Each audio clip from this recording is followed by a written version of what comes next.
ജീവന്റെ ബലം, ഞാൻ ആരെ പേടിക്കും? എന്റെ വൈരികളും ശത്രുക്കളുമായ ദുഷ്കർമ്മികൾ എന്റെ മാംസം തിന്നുവാൻ എന്നോട് അടുക്കുമ്പോൾ ഇടറി വീഴും. ഒരു സൈന്യം എന്റെ നേരെ പാളയം ഇറങ്ങിയാലും എന്റെ ഹൃദയം ഭയപ്പെടുകയില്ല. എനിക്ക് യുദ്ധം നേരിട്ടാലും ഞാൻ നിർഭയമായിരിക്കും. അപ്പോ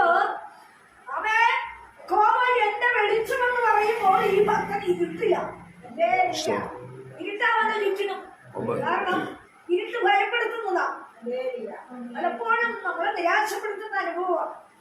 ഇരുട്ട് നമ്മളെ സ്തംഭിപ്പിക്കുന്ന അനുഭവമാണ്. എന്നാൽ ഭക്തന് പ്രത്യാശയുണ്ട്. യഹോവ എന്റെ വെളിച്ചം. വെളിച്ചത്തെ കവർ ചെയ്ത ഒരു ഇരുട്ടിന് എന്റെ വരാൻ സാധ്യമല്ല. ഏതാണ്ട് പറഞ്ഞതല്ല ജീവന്റെ ബലം. അപ്പൊ ബലത്തെ, ജീവന് ബലമില്ലാത്ത വിധത്തിൽ നമ്മളെ ആട്ടിക്കളയുന്ന വിഷയങ്ങൾ, പല വിധത്തിൽ ചുറ്റിക്കളയുന്ന പല വിഷയങ്ങൾ. എന്നാൽ വിശ്വസിക്കുന്ന ഒരു ഭക്തൻ ഉറപ്പുണ്ട്, ദൈവം എന്റെ ബലമാണ്. അവൻ പരിചയെടുക്കുക, എന്റെ ബലമാണ്. അതുകൊണ്ട് ഇന്ന് പകരം ചിന്തിക്കേണ്ടത് എന്നതാ, എനിക്ക് യുദ്ധമുണ്ട്, സൈന്യം എന്റെ നേരെയുണ്ട്, അനേക പാളയം ഇറങ്ങുന്നുണ്ട്. പക്ഷേ ഞാൻ വിശ്വസിക്കുന്ന ദൈവം ഇതിനെ കവർ ചെയ്യുവാൻ പറ്റുന്ന ഒരു ദൈവമാണ്. എല്ലാം ചുറ്റി വളയുന്നുണ്ട്, പക്ഷേ അവനാണ് എനിക്ക് ഒരു ഭക്തൻ. അവസാന സങ്കീർത്തനം കൊണ്ട് അവസാനിപ്പിക്കുന്നത്, പ്രശ്നങ്ങളുണ്ട്, പ്രതികൂലമുണ്ട്, എതിരുണ്ട്, ആമേൻ ജീവൻ പോകുന്ന വിഷയങ്ങൾ വരും, ആമേൻ ചുറ്റിവളയുന്ന പ്രാണശത്രു വരും, പലവിധത്തിലുള്ള ഭയങ്ങളുണ്ട്, പലവിധത്തിലുള്ള നിന്ദയുണ്ട്, കഷ്ടമുണ്ട്, ഞെരുക്കമുണ്ട്, സങ്കടമുണ്ട്. എങ്കിലും ഞാൻ ജീവനുള്ളവരുടെ ദേശത്തെ കോവിഡ് നന്മ കാണും. അനുകൂല സാഹചര്യം ഒന്നുമില്ല, ആശിക്കാനുള്ള വഴികളും ഇല്ല.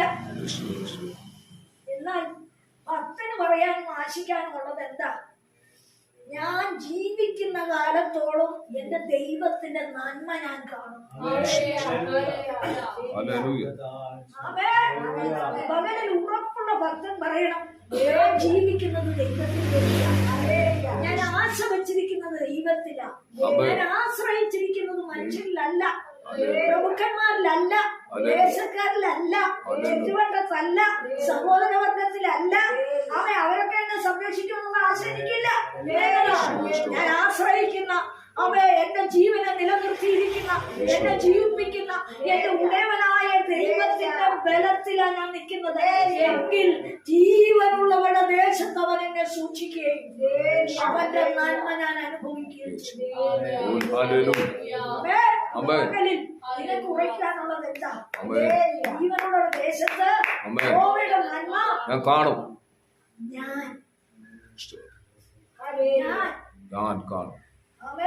ഞാൻ കാണും. നിന്നെ കാണിക്കുകയെന്ന് പറയുന്ന വിഷയം കൊണ്ടുപോയി. നീ ദൈവത്തിൽ വിശ്വസിച്ചില്ല, നീ വിട്ടുപോയില്ലേ? സമുദായത്തിൽ നിന്നും, ജാതിയിൽ നിന്നും, ചാർച്ചയിൽ നിന്നും, വ്യക്തിത്വത്തിൽ നിന്നും നീ വിട്ടുമാറി, നീ തന്നെ നടക്കുകയല്ലേ? ഭക്തന് പറയാനുണ്ട്, ഞാൻ ആശ്രയിക്കുവാൻ കൊള്ളാവുന്നൊരു നല്ല ദൈവത്തെ ആശ്രയിക്കുന്നു. സൃഷ്ടിച്ച ദൈവത്തിന് ഞാൻ പിടികൊടുത്തിട്ട് നടക്കുന്നത്.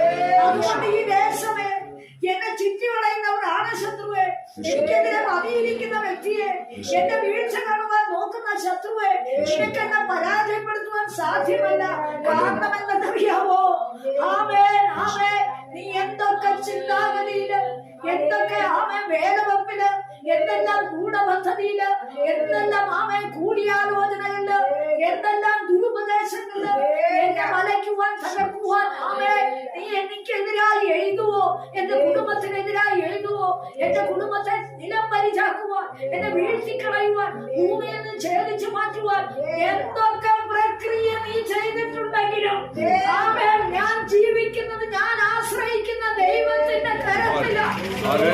യേശുവിന്റെ നാമത്തില് ഈ ലോകത്തിൽ വെച്ച് എന്നെ നശിപ്പിക്കുവാനല്ല, ഞാൻ ജീവിക്കുന്നത് ദൈവത്തിന്റെ ബലത്തിലെങ്കിൽ ഈ ദേശത്ത് വെച്ച് ഞാൻ അവന്റെ നന്മ കാണും. കാണാത്ത നന്മ കൂടെ നിന്നെ അവൻ കാണിക്കുന്നത്. ഇതുവരെ ഈ കയ്യിൽ വരാത്ത ചില നന്മ കൂടെ നിന്റെ കയ്യിൽ തരുന്നത്.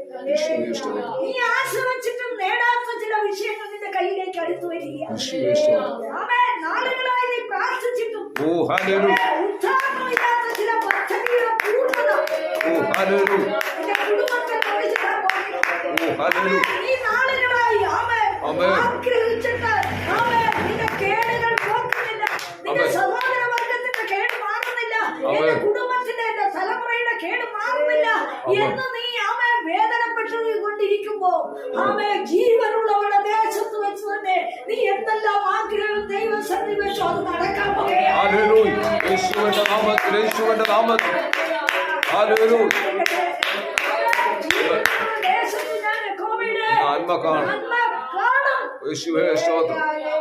ഇതുവരെ നീ കണ്ടിട്ടില്ല. നീ ആശിച്ചതുപോലുള്ള വിടുതൽ ഇതുവരെ അനുഭവിച്ചിട്ടില്ല. ഇതുവരെയും ആശയ്ക്കൊത്ത് നീ എഴുന്നേറ്റിട്ടില്ല. ഇതുവരെയും നീ ദൈവസന്നിധിയിൽ വിഷയം വെച്ച് പ്രാർത്ഥിച്ച വിഷയങ്ങളുടെ പൂർണ്ണ വിടുതലും കണ്ടിട്ടില്ല. എന്നാൽ ഈ ആണ്ടിൽ നീ കാണും. ഈ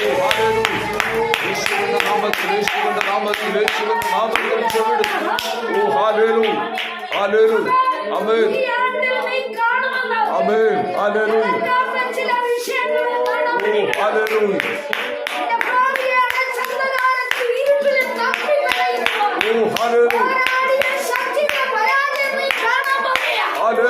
യേശുവിന്റെ നാമത്തിൽ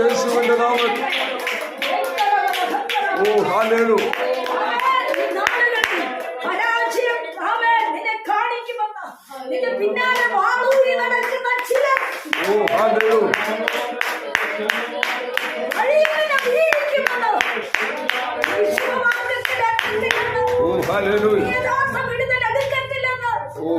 നീ സേവിക്കുന്ന ദൈവം നിന്നെ ഒന്ന് രക്ഷിക്കുന്നത് കാണട്ടെ എന്ന് നിനക്ക് ചുറ്റും പാടപോയി നിന്ദിച്ചു കൊണ്ടിരിക്കുന്ന ശത്രു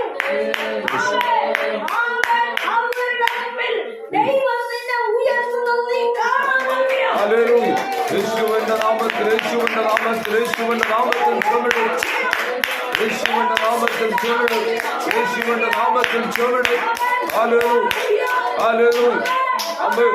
ഒളിഞ്ഞും തെളിഞ്ഞും പതിയിരുന്നും ഗൂഢമായി ഒളിച്ചു മറിച്ചു വെച്ചും മാറ്റി ചവിട്ടിയും പലപ്പോഴും നിന്നോട് വാദിക്കുന്ന ശത്രുക്കളുണ്ട്.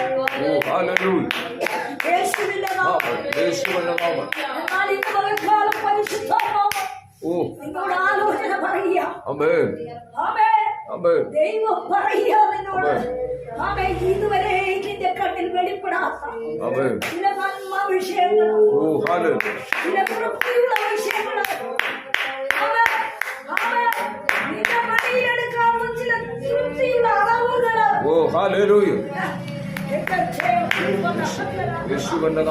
ആശ്രയിച്ചിട്ടും കിട്ടാത്ത ചില അനുഭവങ്ങൾ, അതുപോലെ ആയാൽ കൊള്ളാമെന്ന് നീ ആശിച്ച ചില മണ്ഡലങ്ങളിൽ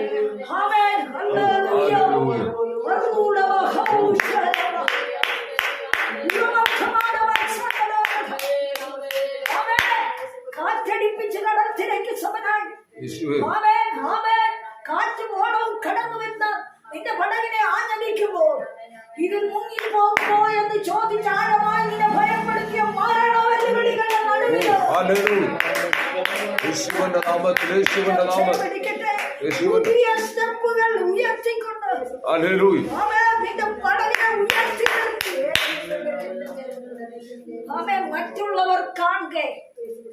കാറ്റടിച്ചാലും തിരയടിച്ചാലും തിര തള്ളിക്കയറിയാലും ഇത് മുങ്ങത്തില്ലെന്ന് വരത്തക്കവണ്ണം ഇതിനെ ഉയർത്തുന്ന പടകിന്റെ ഉടയവൻ അമരത്തുണ്ട്.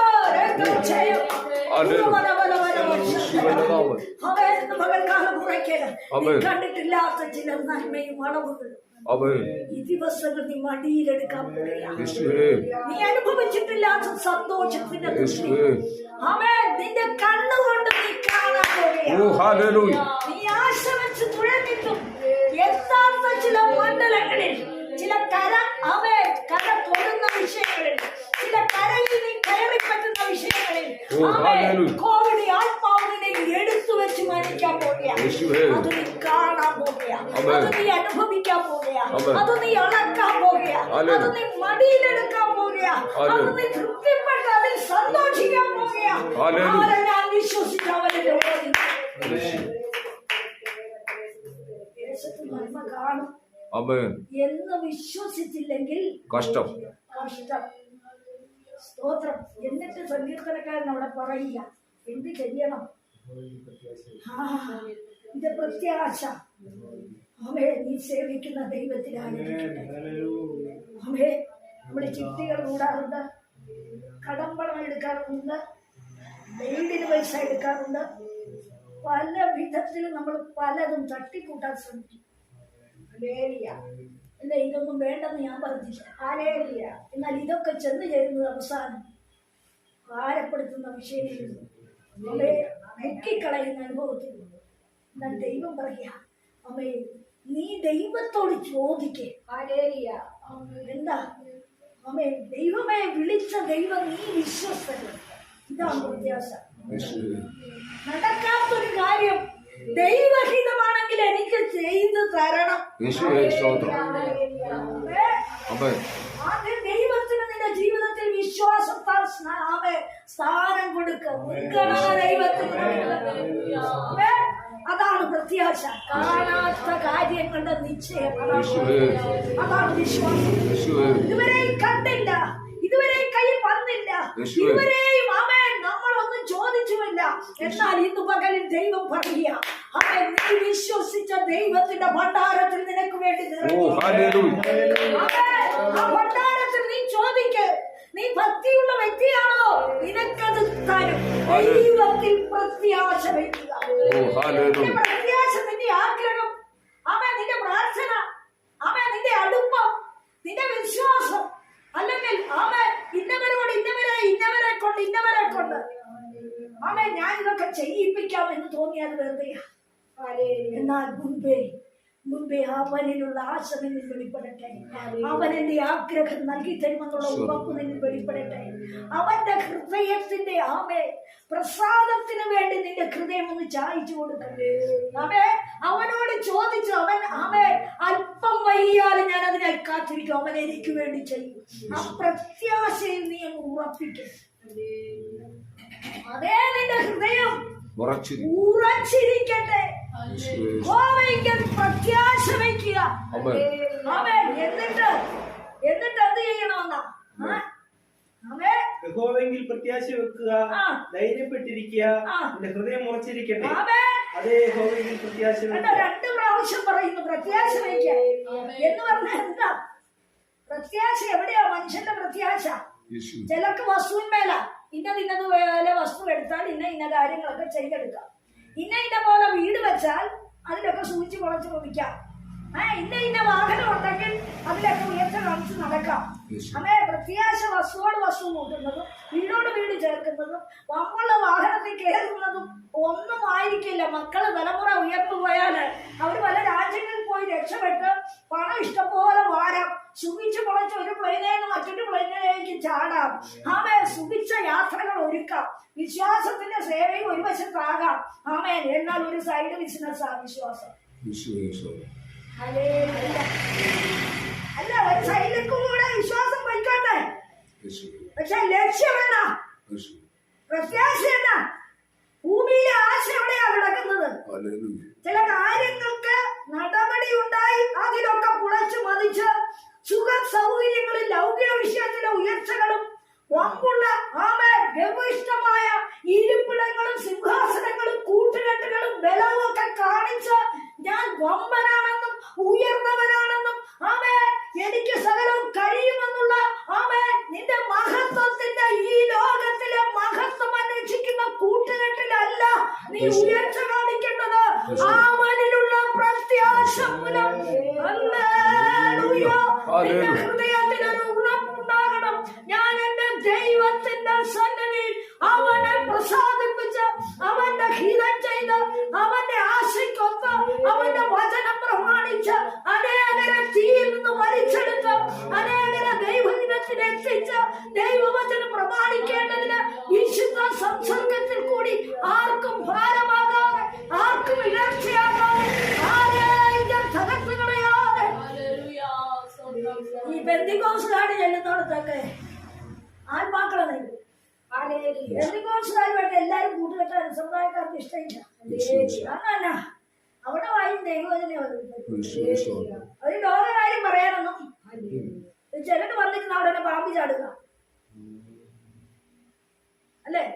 ചിലര് വന്നാൽ എന്നെ അത് കാണിച്ചിട്ടുണ്ട്. വന്നിരുന്ന ഉടനെ അങ്ങനെ ചെയ്തു ഇങ്ങനെ ചെയ്തു മറ്റവരങ്ങനെ ഇങ്ങനെയാ മറ്റേതാ മറിച്ചതാ ഒരു വചനമില്ല വായി. കാരണം അവര് നമ്മുടെ വിരുന്ന് തെറ്റിക്കുക. അവൻ നിന്റെ വായ മൂർച്ചയുള്ള വാളാക്കി കൈയുടെ നിഴൽ ഒളിപ്പിച്ചു നിന്നെ മിനുക്കി അമ്പാക്കി പുണിയിൽ മറച്ചു എന്ന് പറഞ്ഞാ മിനുക്കി കഴിഞ്ഞാൽ മറയണം. കൈയുടെ നിഴലിലും പൂണി മറഞ്ഞു കിടക്കുന്ന പുറയിലും മറഞ്ഞു കിടക്കണം. എല്ലായിടത്തും ചെന്ന് ഞാനത് ചെയ്യുന്നത് ഞാൻ പ്രാർത്ഥിച്ചു, ഞാൻ നേടി. വാ തുറന്നാൽ ദൂഷണം, വാ തുറന്നാൽ പകയുടെ വർത്തമാനം, വാ തുറന്നാൽ എതിരുകള് ആരെങ്കിലും പീഡിക്കണം. ഭീമമായി നമ്മുടെ മുമ്പിൽ സംസാരിക്കുമ്പോഴും ഉള്ളിൽ മറഞ്ഞിരിക്കുന്ന വക്രതയോടെ നമ്മളെ എങ്ങനെ വീഴ്ത്താം, നമ്മളിൽ നിന്ന് എങ്ങനെയെങ്കിലും പച്ചപ്പുഴുവിനെ പോലെ നമ്മുടെ പച്ചയെ എങ്ങനെ വെട്ടിക്കളയാം. ആമേ, ഈ പച്ചപ്പുഴു കയറുന്ന എവിടെയാണെന്ന് അറിയാമോ? വരുന്ന സ്തോത്രം ഈ നെൽവിത്തില് കണ്ടിട്ടില്ലേ? പച്ചപ്പുഴു വെട്ടുന്ന എങ്ങനെയാണെന്നറിയോ? നെൽവിത്തിന് പാല് വയ്ക്കുന്ന സമയമുണ്ട്. പാല് വയ്ക്കുന്ന സമയത്ത് ഇത് വെട്ടുന്നത് എന്തിനാണെന്നറിയോ? പാലാണെങ്കിൽ ഇതുപോലെ ആത്മീയ ശുശ്രൂഷയുടെ നടുവിൽ പച്ചപ്പുഴുവായിട്ട് ചെന്ന് കയറി വരുന്ന ചില വ്യക്തികളുണ്ട്. എന്താണെന്നറിയോ അവരുടെ ലക്ഷ്യം? ഊറി വരുന്ന ഈ നാമ്പിൽ നിന്ന്, നല്ല ഭക്ഷണത്തിൽ നിന്ന്, ഉയർന്നു വരേണ്ട ഈ നല്ല നന്മയിൽ നിന്ന് ഉയർന്നു വരുന്ന ആത്മീയ ശുശ്രൂഷയുടെ കാമ്പടിച്ചെടുക്കുക, നീര് വഞ്ചിക്കുക. എന്തിനാ? ലക്ഷ്യം തന്നെ അതുകൊണ്ട് വേറൊരു സ്ഥലത്ത് കൊടുക്കുക.